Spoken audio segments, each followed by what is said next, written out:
Welcome class, we're going to talk in today's lesson about power and efficiency, and I'm going to open by asking the question, would you make a good horse? Yes, would you make a good horse? A little bit of a bizarre question, but horses were used in the past to talk about how much power was required to do certain tasks. This was before engines were part of normal society, and engines have made our life much more efficient, and machines have made our life much more efficient. Anyway, would you be a good horse? And what would be required to have horsepower? So, well, in order to have 1 horsepower, it's a measurement, an old measurement, you would need to be able to lift a adult human male, 75 kilograms, 1 meter in 1 second. So the person on screen here, who's the thing, would need to basically crouch down and lift this person 1 meter. Not such an amazing task. You think you can do it? Sure. Okay, maybe you can do 1 horsepower, which is a standard notation used for cars still. That 1 horsepower translates to 746 watts. So the newer measurement, the newer unit for that is 746 watts. We measure power in watts, and horsepower is an old way of talking about power. You may be able to do that, but would you be able to sustain it for very long? Methinks not. That's the difference between you and a horse, I think.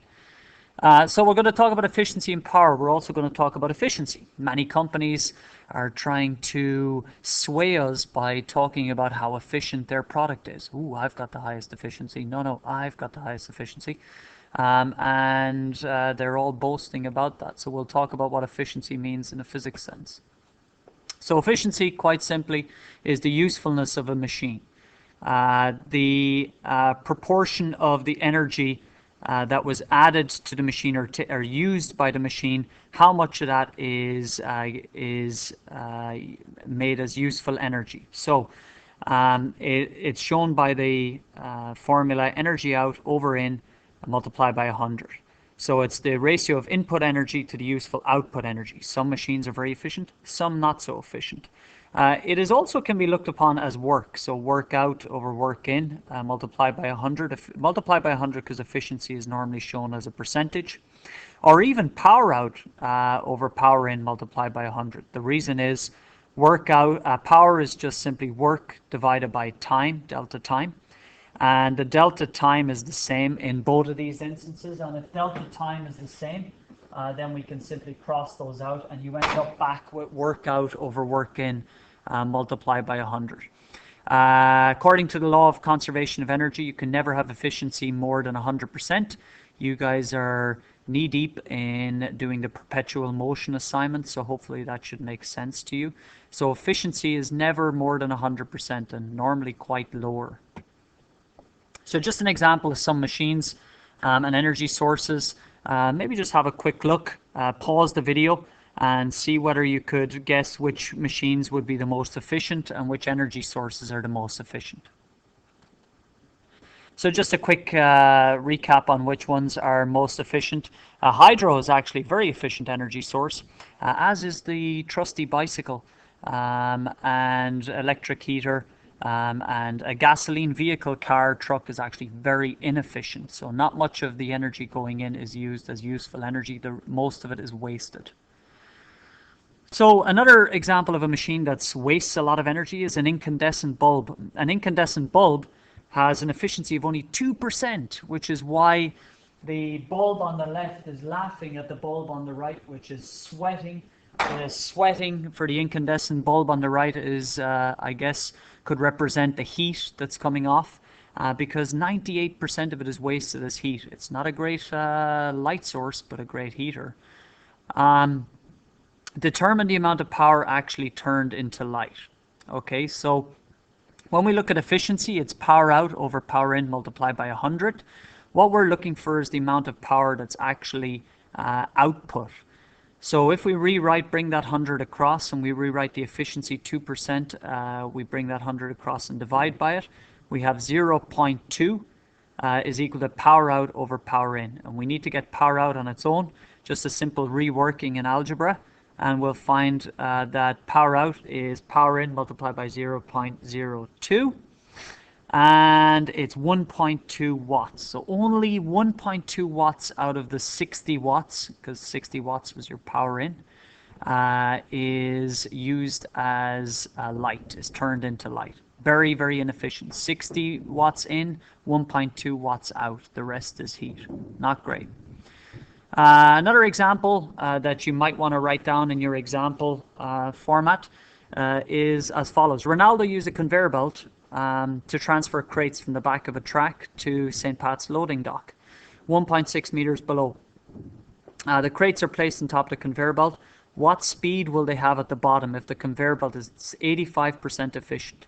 So efficiency is another way of talking about an open system and the work that's done on an open system. In this case, the mechanical energy at the start, what you started with, only 85% is available at the end. So we don't have this scenario at the very top where they're equal, and in fact only 85% or 0.85 as a decimal of the original mechanical energy will be used at the very end. So the mechanical energy at the beginning, only 85% of that will be equal to the mechanical energy at the end. So we can rewrite it as a formula, and when we talk about the formula, the m's can cancel, and we just work our way through. We have the height value, have the g value, and we can isolate for velocity. I've left it in the variables just so you can actually get an appreciation for where that comes from. And of course that should be in meters per second, the velocity value. Okay, so now a little bit of practice for you. I want you to take a moment, write down the practice problem that's on the slide in front of you, and practice this practice problem tonight.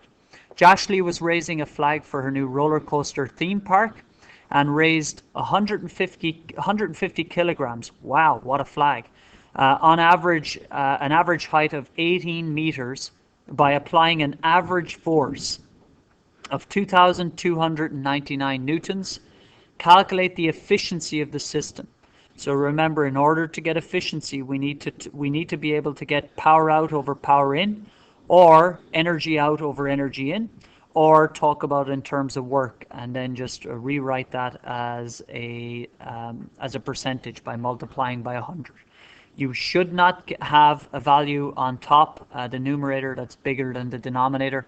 That, as far as we know in the known universe right now, is impossible. But hey, never say never.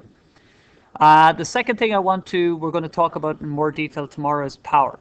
Power is simply the rate at which work is done, or the rate at which energy is used.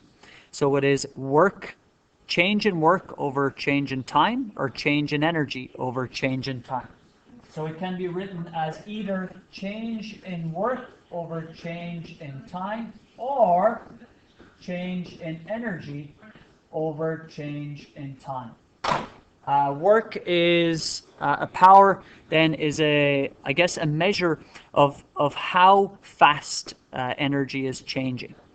The joule is the standard metric for energy, but when we talk about power, we put that over seconds, and 1 joule per second is known as a watt. Because joules are quite small, electrical companies tend to use kilowatt hour as a more meaningful unit for power. The final thing we're going to do is 2 practice problems on power. So how long will it take a motor with 0.5k kilowatts of power to do 1200 joules of work? Okay, so it's a very simple equation. Power is equal to energy over delta time, or work over delta time. So if we use the work over delta time and we rewrite and isolate for time, we have work divided by power. Now we know that this power value can be rewritten as joules per second. If you do that, the joules will cancel, and it will leave you with a figure in seconds. We also can, of course, cancel these zeros, and we get 2.4 seconds. So 2.4 seconds. So that's how long it will take that amount of a motor to do that amount of work. So it's a measurement. Power is a measurement of energy or work against time. So the second one that I would like you to practice for tomorrow is a 64 kilogram student climbs from the ground floor to the second floor of St. Pat's in 5.5 seconds. The second floor is 3.7 meters above the ground floor. What is the student's power? Okay, so have a think about that. Have a think about whether there's a change in energy or whether there's a work value, the work energy theorem, and use the equation which we just used above and see if you can figure out the student's power. And we'll take up these answers tomorrow. I'll be checking for both of these answers tomorrow. Good luck, and remember, just put lots of energy in.